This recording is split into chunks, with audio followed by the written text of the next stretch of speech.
after the time that was split up from the previous wife, it was about a year and a half, and got married again, and just going through that journey of finding a wife. Yeah. That was a journey as well. That was a journey, because that's when websites just started happening, in these dating websites, and then you got the Muslim versions of it, and subhanAllah, you'll find that you try and do the right thing, and you find that people in there aren't actually honest. A lot of them aren't doing the right things. There's people there that just want to use it just to get dates. I'm sure there's no such thing as a date like what they're talking about in Islam. But yeah, we'll go to the cinema and this and that. I was like, that's not from the rules I've read. That's not the rules. You got to have a muharram with you. You got to have somebody with you. Yeah, but that's the kinds of things that I was seeing, and some of the sisters weren't quite correct either in the way that they wanted to be. So in the end, I ended up being quite blunt.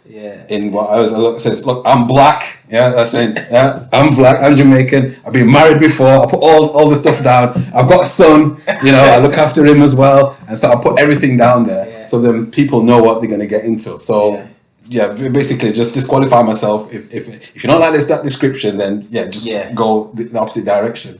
And funnily enough, my wife's auntie actually found my advert. Oh, right. Yeah. She actually found it and put us in contact, and at the time my wife was in London, and initial talks over the phone were positive, went down. That was positive. Where's your wife from?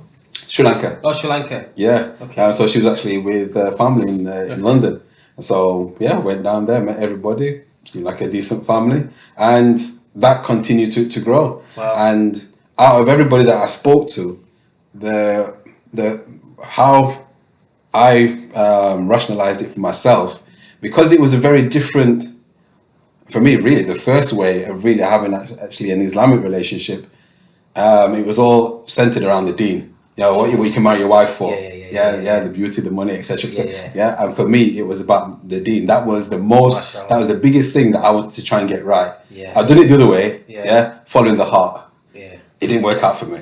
So I was like, park the heart can park that over there. Yeah, you got into trouble last time. Park it over there. Right? Instead, I'm following Islam instead. Right? So now I'm redirecting my heart. In fact, take that heart and put it there with Allah. Yeah, put it over here with Allah. Okay, right? That's where it's safe. Yeah, because Allah's always going to be there for me through thick and thin. Yeah, so I'll put it over there instead. And I felt like any relationship that I have, her heart needs to be aligned, of course, to Allah as well.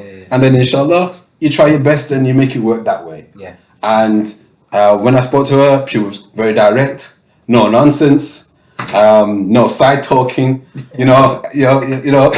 How we like to have that little banter. So hey, how you doing? I mean, what you got on, what you wearing? How'd you look today?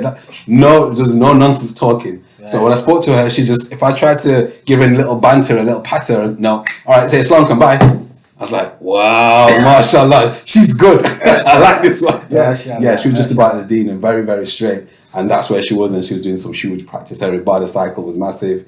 And that's ultimately, what led me, to be with her, and then being with her, then just helped things just to build from there on. So how long have you been married for? 17 years. MashaAllah. Allahu Akbar.